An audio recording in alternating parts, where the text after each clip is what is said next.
மீனராசிக்கு அதிபதி குரு பகவான், இந்த மாதத்துக்கு அதிபதி சுக்கிர பகவான். அப்ப மீனராசியை பொறுத்த வரைக்கும் குரு பகவான், சனி பகவான், புதன் பகவான் 3 நட்சத்திர பாதமும் உங்க ராசியில பலமாவே இருக்கு. ஒரு டாக்டர் ஆகக்கூடிய தன்மை, ஒரு டாக்டர் படிப்பு படிக்கக்கூடிய தன்மை உங்களுக்கு தான் உண்டு.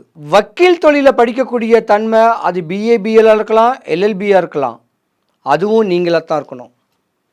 கலைத்துறையில் பிரகாசிக்கக்கூடிய ஒரு தன்மை, குழந்தை நட்சத்திரமாக இருக்கக்கூடிய தன்மையும் நீங்களாத்தான் இருக்கலாம்.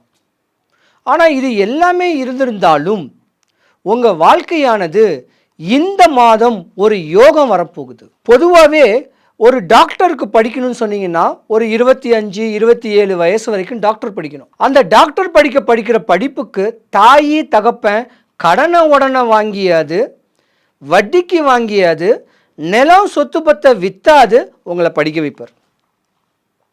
அப்ப மீனராசியை பொறுத்த வரைக்கும் தாயி தகப்ப மேல பாசக்கார் நீங்க. அண்ணன் தம்பி அங்காளி பங்காளி அக்கா தங்கச்சி மேலையும் பாசக்கார் தான் நீங்க. ஆனா 2025க்கு முன்ன வரைக்கும் கடன், நோய், பயம் உங்களை போட்டு வாட்டி வதைக்கும். இப்ப சனி பகவான் ஜென்மத்திலையும் வந்திருக்கக்கூடிய தருணமும் உண்டு.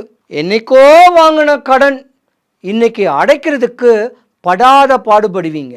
பல அவமானத்தையும் சந்திப்பீங்க. பல சட்ட சிக்கல்களையும் சந்திக்கக்கூடிய தருணமும் உண்டு.